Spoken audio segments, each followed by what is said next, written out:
भाभी अब बस भी करो। भाभी का पसीना छूट गया।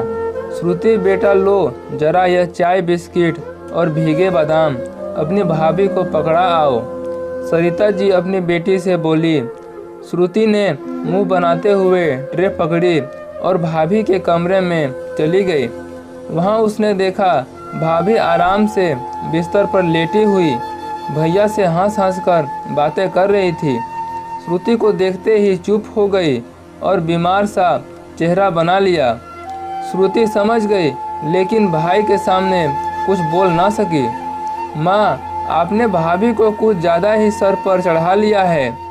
मैं ससुराल से कुछ दिनों के लिए यहाँ आई कि सबके साथ घर रह लूँगी, थोड़ा आराम कर लूँगी, लेकिन वह महारानी तो बीमारी का बहाना बनाकर पड़ गई और आप भी बड़े आराम से सब कुछ उनके हाथों में ही पकड़ा रही हैं। बाहर आकर श्रुति ने सारा गुस्सा सरिता जी पर उतार दिया।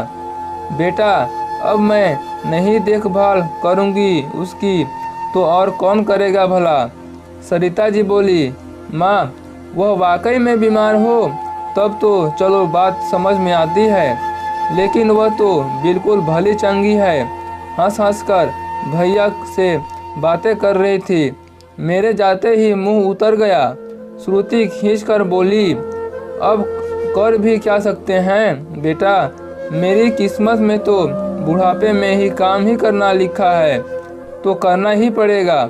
लेकिन श्रुति को अपनी भाभी मलिका का यूं आराम फरमाना नागवार गुजर रहा था। दोपहर को सरिता जी ने ही लंच तैयार किया।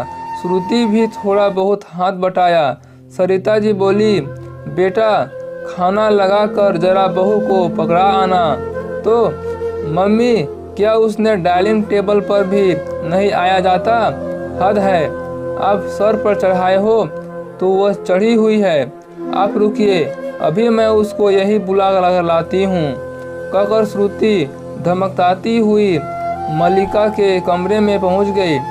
मलिका आराम से चादर ओढ़े हुई लेटी थी।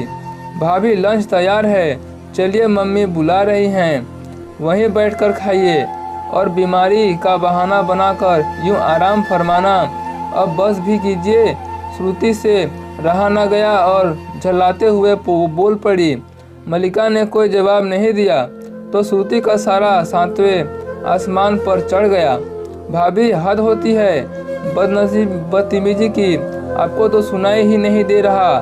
दीदी, सच बात है, हद होती है बदतमीजी की। आप अपनी सास ननद से चाहे जैसे भी बर्ताव कीजिए, लेकिन जब बात आपकी माँ और आपकी आई तो सब सही गलत नज़र आने लगा। मलिका व्यंग से बोलती हुई उठ बैठी। क्या मतलब है आपका? श्रुति तिलमिला उठी। मतलब साफ है दीदी, यही तो आप अपने ससुराल में करते आ रहे हो। 2 साल हो गए आपकी शादी को, लेकिन आपके एक भी दिन आप अपनी सासू माँ को सुकून का पल नहीं दिया। जब जब आपकी ननद आती है आप फौरन बीमार पड़ जाती हैं। आपने कभी उन्हें प्यार से कुछ बनाकर खिलाया पिलाया नहीं। क्यों भूल जाती हैं कि आखिर वह भी तो उसी घर की बेटी है। हाँ, मेरी कोई तबीयत नहीं खराब है, यह सब मैंने मम्मी के कहने पर ही किया है।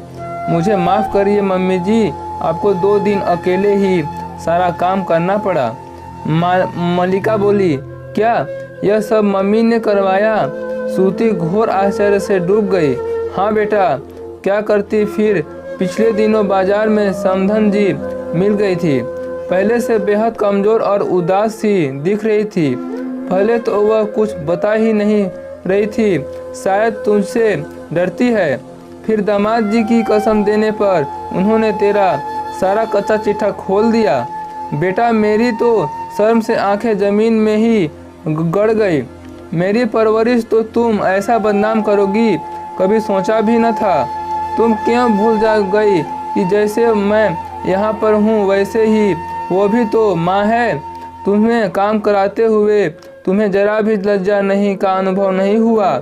जब मैं तुम्हें पूछती थी कि काम क्यों नहीं करती हो, तब तुमने कहा कि सासू माँ नहीं करने देती, तुम्हें शायद तुम्हारा काम नहीं पसंद आता। अरे पसंद तो तब आए तब तुम करो। अपनी माँ को काम करते देख पीड़ा हुई, लेकिन यह नहीं सोचा कि तुम्हारे ननद पति ससुर को कितनी पीड़ा होती होगी। बस मम्मी, बस आप दोनों ही मुझे माफ़ कर दो। आपने वाकई मेरी आंखें खोल दी। मैं जितना अनर्थ कर रही थी मुझे भान ही नहीं था। अब मैं आपको शिकायत का मौका बिल्कुल भी नहीं दूंगी। तो दोस्तों, आपको यह कहानी कैसी लगी कमेंट बॉक्स में ज़रूर बताइएगा, और चैनल पर पहली बार आए हैं तो चैनल को लाइक शेयर सब्सक्राइब जरूर कीजिएगा। फिर मिलते हैं एक नए इंटरेस्टिंग स्टोरी के साथ।